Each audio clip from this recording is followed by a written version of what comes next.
When you think of the word monk, what sort of image comes to mind? Something like this? Or this? Or how about this?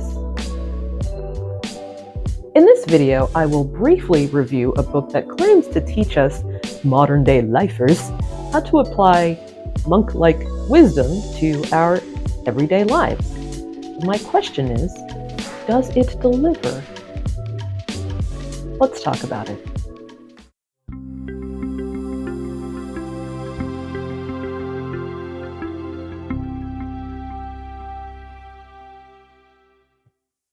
Hi, I'm Leslie Crudup Villa Garcia. I'm a life coach based here in Brisbane, Australia, and I'm back with another personal development book review. As you may know, I run a meetup.com group called the Vanguard Book Club for Personal Development. Link in the description. When I launched the club back in May of 2021, I wanted to start strong with a title that still had some buzz, one that people were excited about and that was relevant to today's context. So what better way to start than with this book? Think Like a Monk, Train Your Mind for Peace and Purpose Every Day by Jay Shetty. Now, I cannot talk about this book without first addressing some of the controversy surrounding Jay Shetty. He is a wildly popular figure in the personal development industry. He's got over 12 million Instagram followers. His podcast is hugely successful, so clearly he hasn't been canceled, as they say. But that doesn't undo the fact that he has been found to have plagiarized a great deal of content as he was rising into popularity, in a pretty sloppy way as well, and that's not okay. So it can be argued that he would not have the platform he has now if he hadn't stolen content from other sources to begin with. A lot of people even question whether he was ever really a monk at all.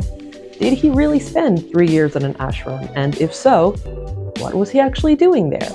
And what was his real reason for leaving? I don't have those answers for you, but I'm going to reflect on this book from the assumption that what he's saying is true. Otherwise, this video would be at least 3 hours long.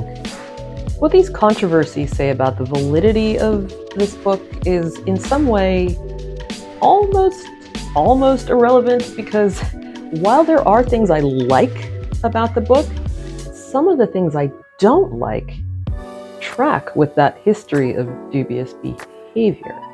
One thing I like about the book is the way it takes some concepts he learned during his time studying with monks and makes it accessible for readers who don't have that background knowledge.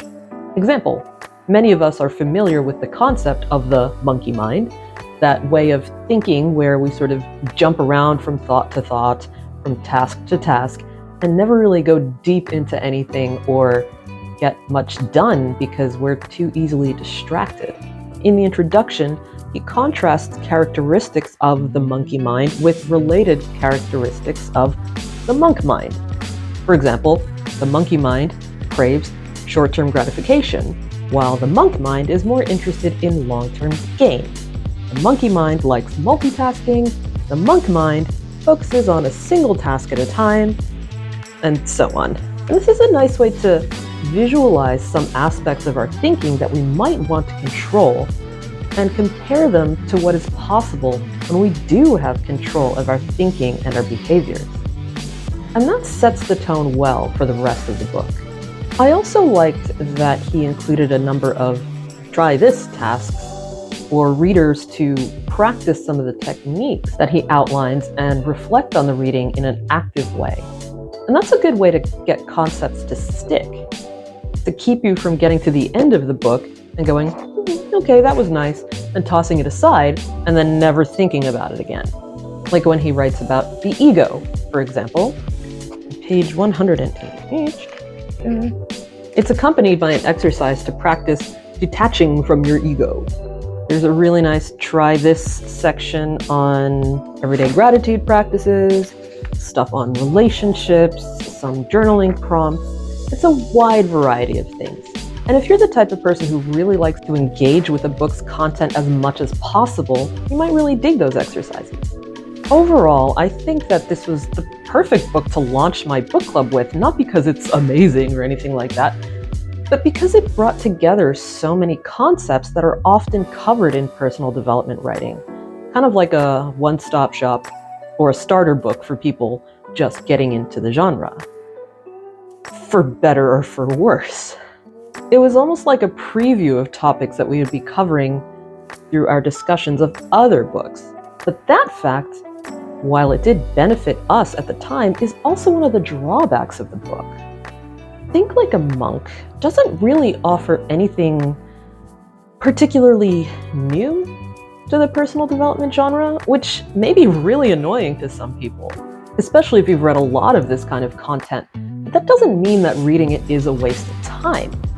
To get the most value out of the book, it's important to, I think, go in with managed expectations.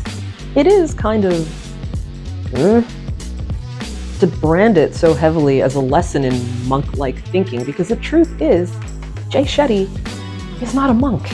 So in some ways it reads a little bit like monk tourism, because 3 years at an ashram isn't actually that much time when you think about it, when you're talking about like a whole belief system and way of living.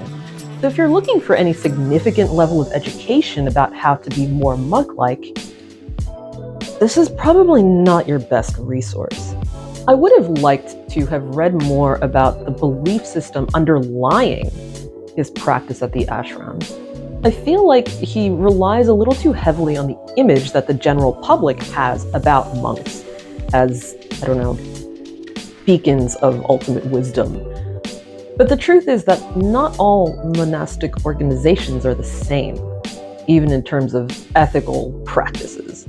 So if you're picking up this book expecting to, in fact, learn to think like a monk, it's not going to deliver on that promise. But it could be a really nice book to read if you are starting out on a personal development journey, or you just want something to give you a boost for a while. I would never call it a waste of time or anything like that, because some people will read it and absolutely love it, and that's great. It makes me happy when people can extract something from a book that really sticks with them and inspires them and that they can do something with. But the fact that so much of Shetty's content has been recycled from other sources will naturally make some of us insist that he up his game and bring something revolutionary to the table. That's something I would really like to see. Now, if you would really like to see more of my book reviews, make sure to subscribe to my channel. Information about my book club is in the video description, and if you have books that you want me to review, leave me a comment, send me a message on my socials, get in touch. I'll see you in the next video.